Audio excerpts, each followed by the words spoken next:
What's going on, ladies and gentlemen of YouTube? I am TargetiveChicken, and this is Stardew Valley. Now, I'm just going to go right off the bat and say I'm fairly new to YouTube. This is going to be a new series that I'm starting to hopefully kick off my channel. But I'm going into this with a little bit of prior knowledge of Stardew Valley, as in I've played a little bit already. I'm actually 3 years in, but the thing about Stardew Valley for me is I have made it my goal not to look anything up to figure stuff out on my own, so there is a lot I don't know, and I'm especially not a super efficient farmer, like a lot of people who might have been playing the game for a while. But I noticed that it doesn't get too much coverage on YouTube as much as I would like, because I really enjoy this game, and I really want this game to take off even more than it already has. As you probably saw in the intro, it's made by ConcernedApe, and it's actually a single guy who made this game.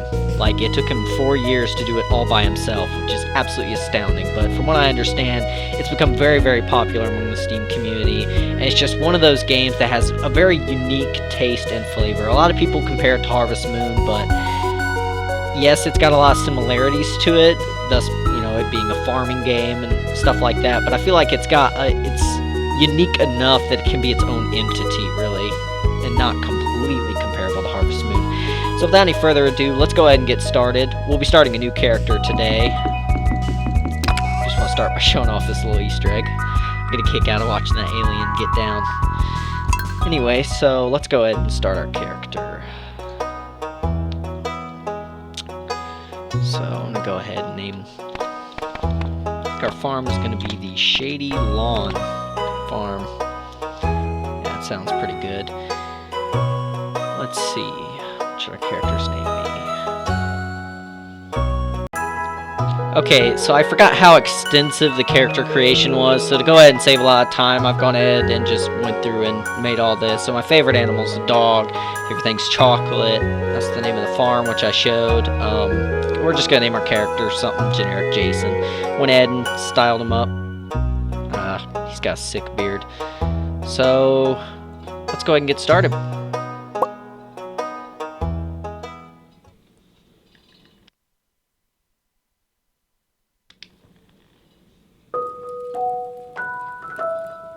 And for my very special grandson, I want you to have this sealed envelope.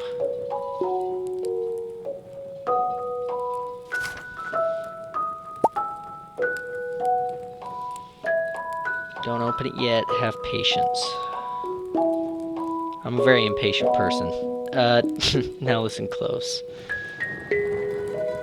There will come a day when you feel crushed by the burden of modern life. I'm sorry, that day has come. Joking. Your bright spirit will fade before a growing emptiness.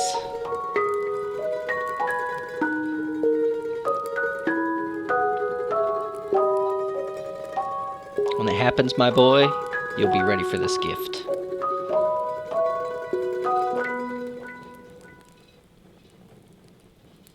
Now let Grandpa rest. Bye, Grandpa. 20 years later. I must have been really young at that time, because my character does not look very old.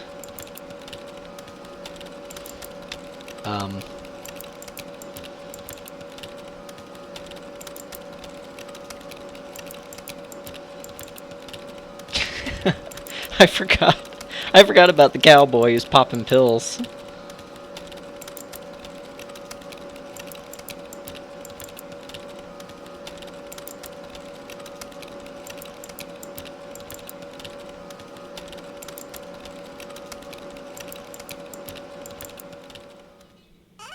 After all these years, I still hung on to this letter for some reason. Dear Jason, if you're reading this, you must be in dire need of a change. The same thing happened to me long ago. I'd lost sight of what mattered most in life. Real connections with other people and nature. So I dropped everything and moved to the place I truly belong. I've enclosed the deed to that place, my pride and joy, Shady Lawn Farm. It's located in Stardew Valley on the southern coast. It's the perfect place to start your new life. This was my most precious gift of all, and now it's yours. I know you'll honor the family name, my boy. Good luck. Love, Grandpa. P.S. If Lewis is still alive, say hi to the old guy for me, will ya? Sure thing.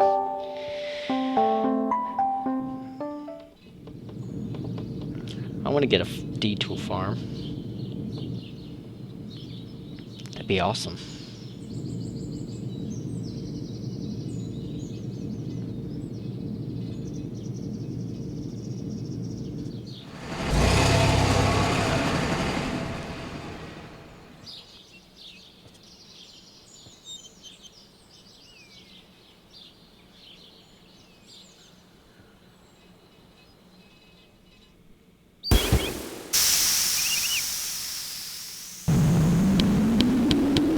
That doesn't sound good. Hello, you must be Jason. I'm Robin, the local carpenter. Mayor Lewis sent me here to fetch you and show you the way to your new home. He's there right now, tidying things up for your arrival. The farm's right over here, if you'll follow me.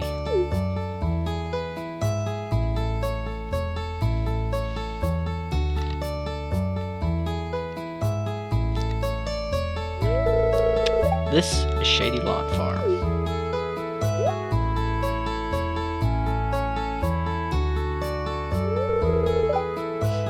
What's the matter? Well, it's in disarray. Sure, it's a bit overgrown, but there's some good soil underneath that mess. With a little dedication, you'll have it cleaned up in no time.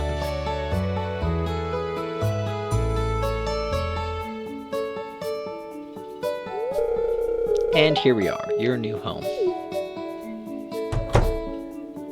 Mayor Lewis. Ah, the new farmer. Welcome, I'm Lewis, Mayor of Pelican Town. You know, everyone's been asking about you. It's not every day that someone new moves in. It's quite a big deal. I'm sure it is, for a little town. So, you're moving into your grandfather's old cottage. It's a good house, very rustic. I quite honestly forgot a lot of this intro. Rustic, that's one way to put it. Crusty might be a little more apt, though.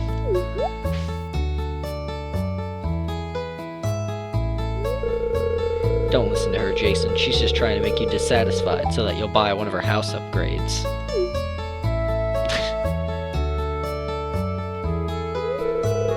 Anyway, you must be tired from the long journey. You should get some rest. Tomorrow you ought to explore the town a bit and introduce yourself. The townspeople would appreciate that.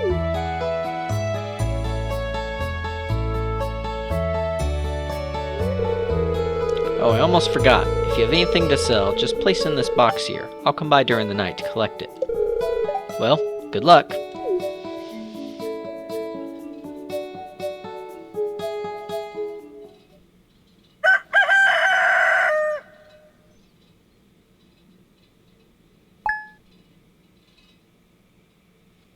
Alright, so this is where we actually get to start playing the game. So I'm going to keep this quick because the intro's already taken up a good stitch of time.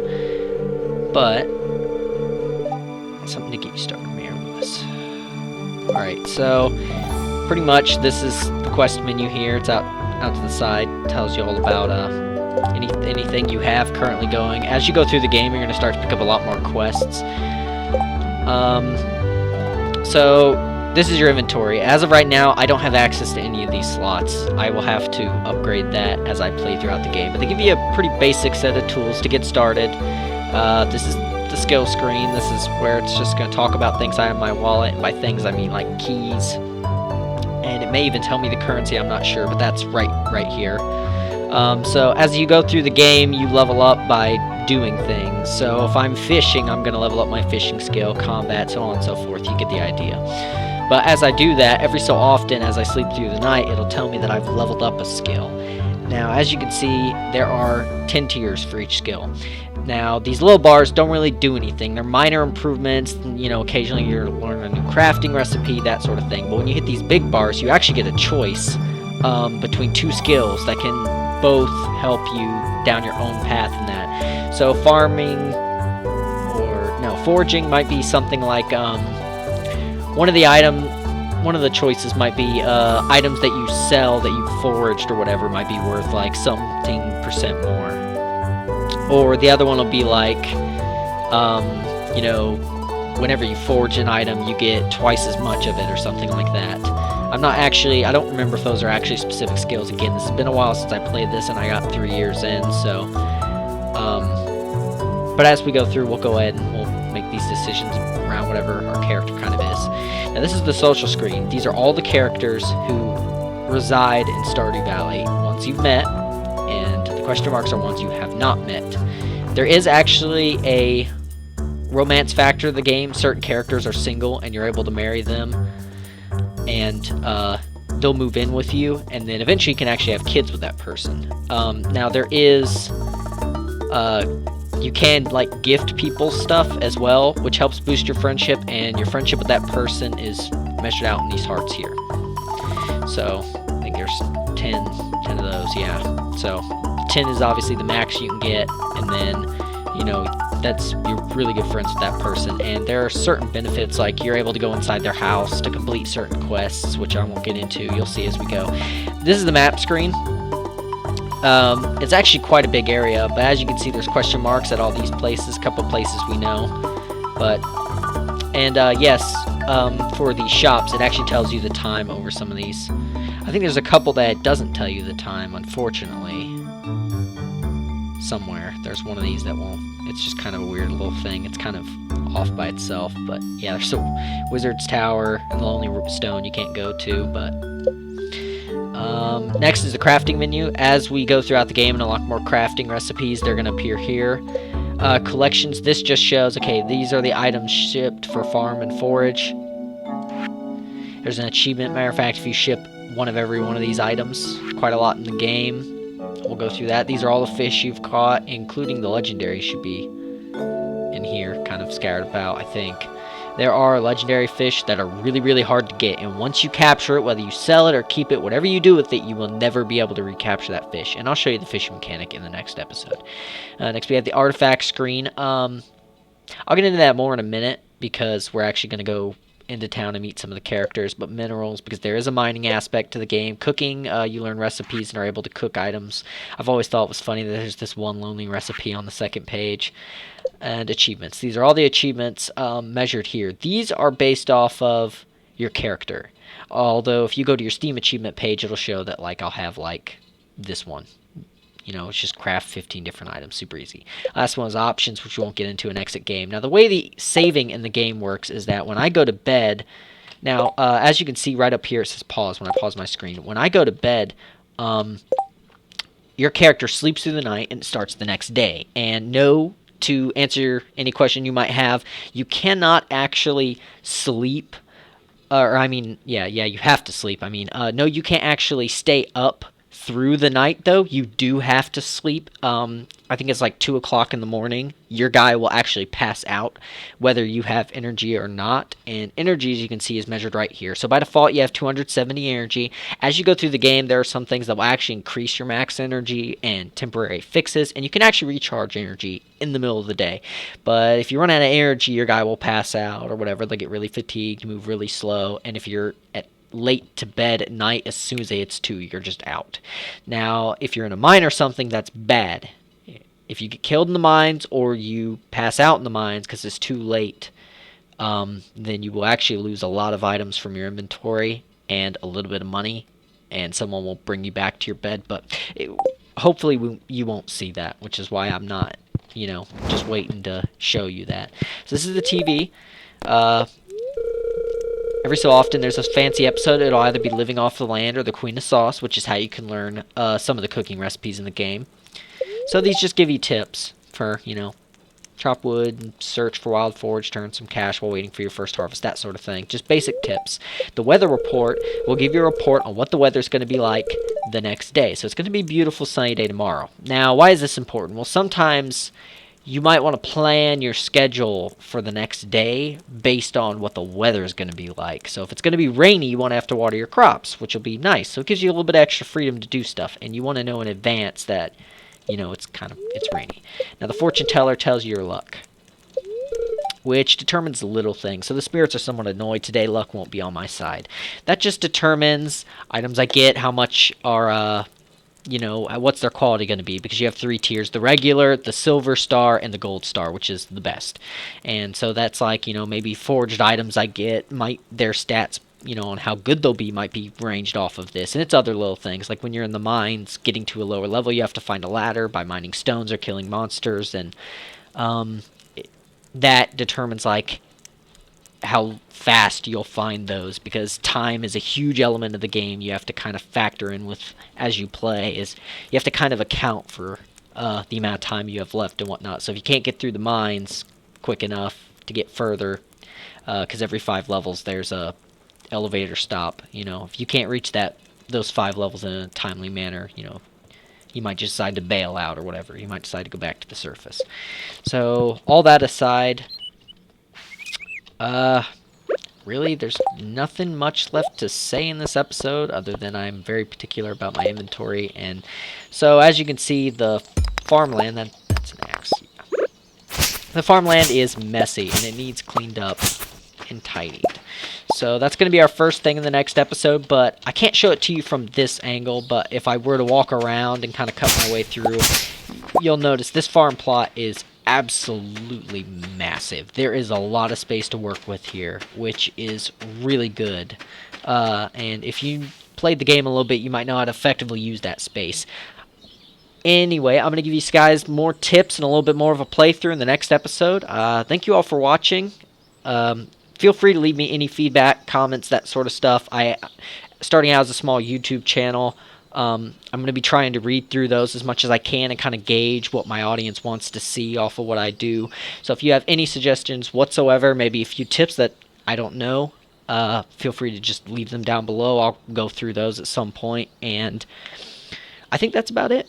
Anyway, thanks again for watching, and I will see you guys in the next one. Peace.